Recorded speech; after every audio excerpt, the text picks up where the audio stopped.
Student, आज हम राष्ट्रीय शिक्षा नीति के बारे में देखेंगे। ये भी बहुत महत्वपूर्ण टॉपिक है जो कि एग्ज़ाम में आ जाते हैं, इससे रिलेटेड क्वेश्चन। तो आइए हम देखते हैं राष्ट्रीय शिक्षा नीति के बारे में। मैं पहले थोड़ा सा एक्सप्लेन करूँगी, उसके बाद में बताऊँगी।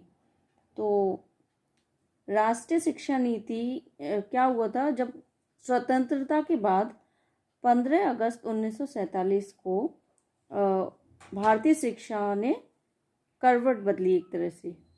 तो पराधीनता की वजह से भारत में जो जहर फैला हुआ था उसे दूर करने के लिए और जन चेतना को जागृत करने के लिए, या ये कह लीजिए कि जनतंत्र को अपने अधिकार और कर्तव्यों के प्रति सजग करने के लिए हम कैसे लोगों को जागृत करेंगे? शिक्षा के द्वारा। तो उन लोगों को अपने कर्तव्यों और अधिकारों के लिए सजग करने के लिए शिक्षा को एक नवीन दिशा देने का निश्चय किया, और इसी उद्देश्य से प्रेरित होकर जनवरी 1948 में भारत के शिक्षा मंत्री ने एक अखिल भारतीय शिक्षा का सम्मेलन किया। वहां पर भारत के जो तत्कालीन प्रधानमंत्री थे पंडित जवाहरलाल नेहरू, उन्होंने अपने जो उद्घाटन में जो भाषण दिया, उन्होंने बोला कि पराधीन भारत में जब कभी शिक्षा की योजना बनाने के लिए सम्मेलन होते थे, तब उनमें सामान्य रूप से कुछ संशोधन के होने के बाद प्रचलित शिक्षा प्रणाली को ही स्वीकार करने की प्रवृत्ति पाई जाती थी। किंतु अब हमें इस प्रवृत्ति का त्याग कर देना चाहिए और शिक्षा प्रणाली में आमूल परिवर्तन करके उसे देश की नवीन परिस्थितियों के अनुरूप ढालना चाहिए। मतलब उनका क्या था? पंडित जवाहरलाल नेहरू क्या कहना चाहते थे अपने इन शब्दों से कि शिक्षा प्रणाली में सुधार करने की कोशिश तो बार बार की गई, लेकिन फिर भी लौट फिर के वही पुरानी शिक्षा प्रणाली को ही लागू कर दिया जाता था। मतलब कोशिश तो बहुत बार हुई, लेकिन कोई सुधार नहीं हुआ। तो वही उनके शब्दों के द्वारा हमें पता चलता है कि उन्होंने जो बोला था कि पराधीन भारत में जब कभी शिक्षा की योजना बनाने के लिए सम्मेलन होते थे, तब उनमें सामान्य रूप से कुछ संशोधन तो किए जाते थे, लेकिन फिर लौट फिर के वही पुरानी शिक्षा प्रणाली को प्रचलित कर दिया जाता था, उसी को स्वीकार किया जाता था। तो वो चीज़ उन्हें नहीं करनी, मतलब चेंज करने हैं और सब कुछ बदलने की नीति अपनानी चाहिए। तो वही चीज़ वो कहते थे। पंडित जवाहरलाल नेहरू के इस भाषण से प्रभावित होकर देश में शिक्षा को नई दिशा देने और उसकी बहुमुखी प्रगति के लिए अब तक प्रयास किए जा रहे हैं। मतलब ये प्रयास क्यों हो रहे हैं कि शिक्षा नीति हर बार नई आती है फिर वो लागू की जाती, क्यों? क्योंकि उस समय जो उन्होंने भाषण दिया था पंडित जवाहरलाल नेहरू ने, उसी से प्रभावित होकर आज तक इतनी कोशिशें की जा रही हैं कि कैसे भी ये शिक्षा बहुत प्रभावशाली हो, लाभदायक हो।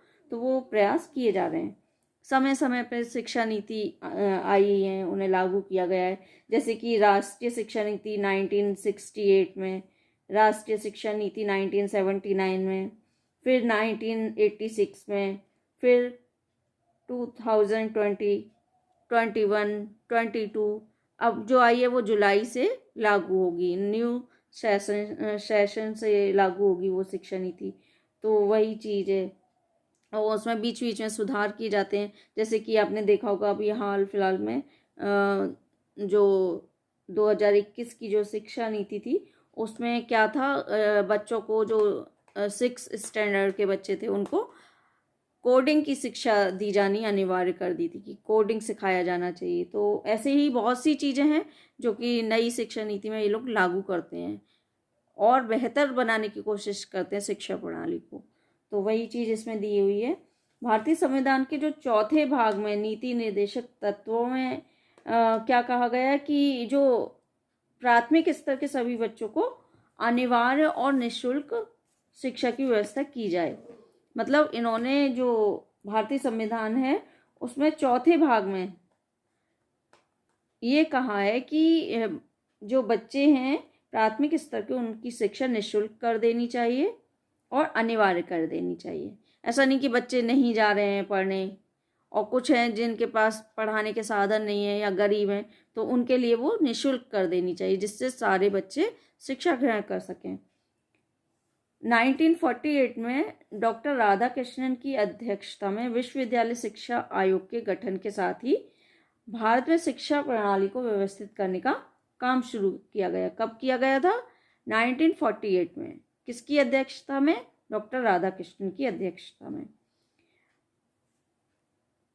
1952 में लक्ष्मण स्वामी मुदालियर की अध्यक्षता में गठित माध्यमिक शिक्षा आयोग तथा 1964 में दौलत सिंह कोठारी की अध्यक्षता में गठित शिक्षा आयोग की अनुशंसाओं के आधार पर जो 1968 में जो शिक्षा नीति का एक प्रस्ताव प्रकाशित किया गया था, जिसमें राष्ट्रीय विकास के प्रति वचनबद्ध, चरित्रवान तथा कार्यकुशल युवक युवतियों को तैयार करने का लक्ष्य रखा गया था। अब तक जो कि और जो मई में 1986 में नई राष्ट्रीय शिक्षा नीति लागू की गई थी, जो कि अब तक चल रही थी। ठीक है। इस बीच जो राष्ट्रीय शिक्षा नीति के लिए 1990 में आचार्य राममूर्ति की अध्यक्षता में एक समीक्षा समिति और 1993 में प्रोफेसर यशपाल समिति का गठन किया गया था। भारत सरकार द्वारा 29 जुलाई 2020 को घोषित किया गया। ठीक है। तो इस तरह से समय समय पर जो शिक्षा नीति इन्होंने बनाई और उन्हें लागू किया और शिक्षा को और बेहतर बनाने की कोशिश की गई, तो वही चीज़ इसमें बताई गई है, तो हम उसे देखेंगे। और सन 1986 में नई शिक्षा नीति जो जारी हुई थी, उसके बाद भारत की शिक्षा नीति में ये पहला नया परिवर्तन है। यह समिति की रिपोर्ट यह नीति अंतरिक्ष वैज्ञानिक के कस्तूरी रंगन की अध्यक्षता वाली समिति की रिपोर्ट पर आधारित है। ये क्या था? एक नया परिवर्तन था, जो कि भारत की शिक्षा नीति में एक पहला नया परिवर्तन था ये। ठीक है। चलिए अब देखते हैं हम इसमें ये राष्ट्रीय शिक्षा नीति 1968, इसमें क्या दिया हुआ है हम इसे देखेंगे, क्योंकि ये बहुत ज़रूरी है। मैंने ये समझा दिया है, फिर भी अगर कोई दिक्कत हो तो पूछ लीजिएगा। भारत सरकार ने शिक्षा के विकास और सुसंगठित राष्ट्रीय शिक्षा प्रणाली के विषय में परामर्श देने के लिए सन 1964 में शिक्षा आयोग की नियुक्ति की। आयोग ने भारतीय शिक्षा के संपूर्ण क्षेत्र का गहन एवं विस्तृत अध्ययन किया। इस अध्ययन के परिणाम स्वरूप वह इस निष्कर्ष पर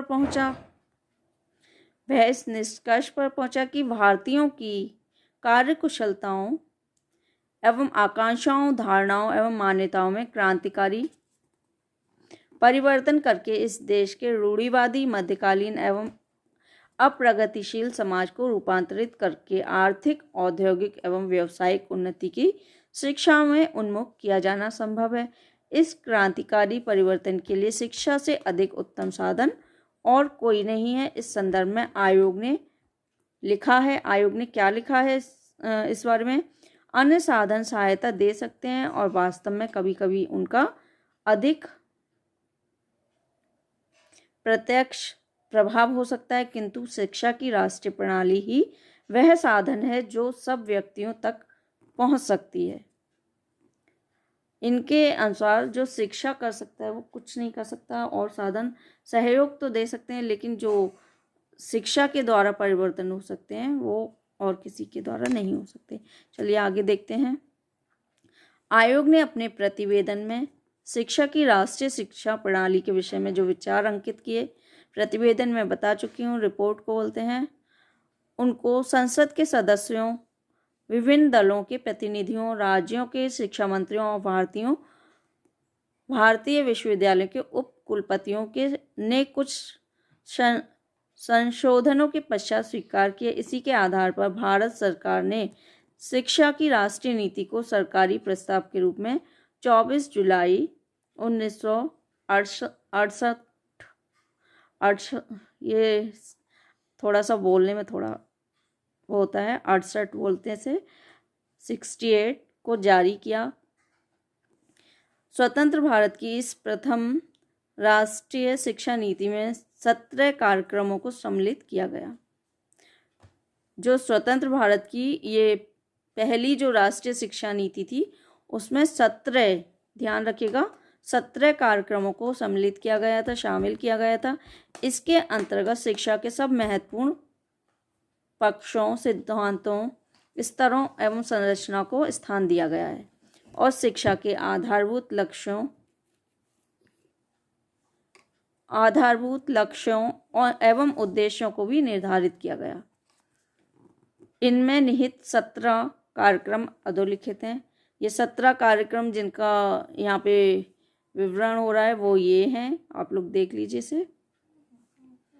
इन्हें शामिल किया गया था, जो कि है परीक्षाओं में सुधार, खेलकूद की व्यवस्था, कार्य अनुभव एवं राष्ट्रीय सेवा, शैक्षिक अवसरों में समानता की स्थापना, साक्षरता एवं वयस्क शिक्षा का प्रसार, अल्पसंख्यकों की शिक्षा की व्यवस्था, कृषि एवं उद्योगों के लिए शिक्षा का विकास, विज्ञान एवं अनुसंधान की शिक्षा का समान स्तर, अध्यापकों के वेतन, शिक्षा एवं पद स्थिति में सुधार, सस्ती पाठ्यपुस्तकों के स्तर एवं उत्पादन में सुधार, त्रिभाषा सूत्र एवं प्रादेशिक भाषाओं का विकास, प्रतिभाशाली छात्रों की खोज एवं उनकी प्रतिभा का अधिकतम विकास, अल्पकालीन शिक्षा एवं पत्राचार पाठ्यक्रमों की विशाल पैमाने पर व्यवस्था, 14 वर्ष की आयु तक के बच्चों के लिए निःशुल्क एवं अनिवार्य शिक्षा की व्यवस्था, माध्यमिक स्तर पर तकनीकी एवं व्यावसायिक शिक्षा की सुविधाओं का विस्तार,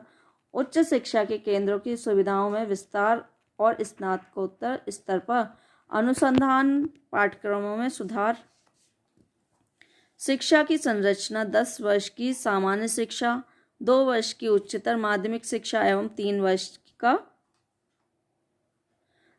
वर्ष का प्रथम डिग्री कोर्स। तो ये इसकी सारी संरचना इस तरह से तैयार की गई थी, जो कि हमारी राष्ट्रीय शिक्षा नीति 1968 है। इस तरह से इसका पूरा ये दिया हुआ है, आप लोग इसे अच्छे से देखिए। ये सब इसके कार्यक्रम थे जो कि शामिल किए गए थे।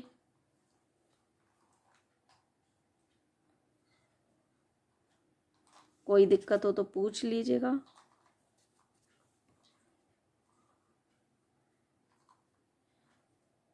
और जो लोग नए हैं चैनल को सब्सक्राइब कर दीजिए, लाइक शेयर कमेंट करते रहिए।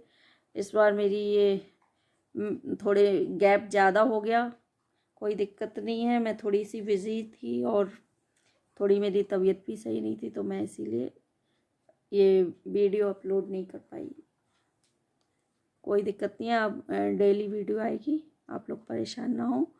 और किसी को अलग से अगर समझना हो तो वो लोग मुझे कमेंट करके बात कर सकते हैं या कमेंट करके पूछ सकते हैं, तो मैं अलग से भी उन्हें समझा सकती हूँ। और वैसे तो मैं सिलेबस के अकॉर्डिंग वीडियो अपलोड करती ही रहती हूँ, आप लोग को कोई दिक्कत नहीं होनी चाहिए। फिर भी अगर अलग से किसी को समझना हो तो उसके बारे में वो पूछ सकता है। Thanks for watching.